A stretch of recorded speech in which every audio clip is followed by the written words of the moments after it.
Hi, it's Geeta, it's Monday, and that means it's time for Swamp Watch. There were no new bills passed in the House or the Senate, and no new bills signed into law by the president. So let's just go ahead and dive right into what's happening on the presidential front. President Trump signed 10 new executive actions this week. One of them was making the English language the official language of the United States. Now, 32 states already had policies in place making English the official language, but this is the first time there's been federal action in this direction. The impact of this on you as a citizen will depend on whether you speak another language or not, and whether that other language is the language you're more comfortable communicating in. One of the major impacts will be that federal agencies no longer have any sort of requirement to provide translation services.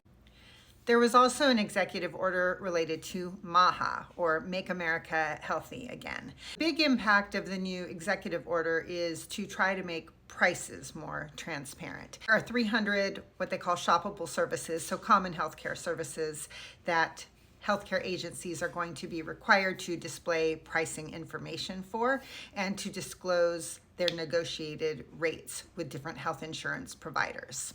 Whether that will have an impact on your healthcare costs as a consumer remains to be seen. You probably have health insurance through some sort of payer organization, either Medicare or Medicaid, or through a health insurance company who negotiates those rates and makes most of those payments on your behalf, with you paying a fixed copay. So that pricing transparency may not change your actual price that you're paying for anything. With health plans and health insurance providers having networks, you may not have much ability to switch from one provider to the next depending on that pricing, but we're going to have to wait and see how that all plays out. There was also an executive order giving more power to DOGE, the Department of Government Efficiency. The new order requires agency heads to track contracts and payments. It freezes most government credit cards for a period of 30 days, and it also instructs agency heads to prepare for large-scale layoffs coming soon.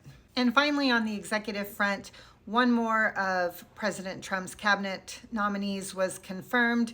He's right here, Jamieson Greer, who was confirmed as the U.S. Trade Representative.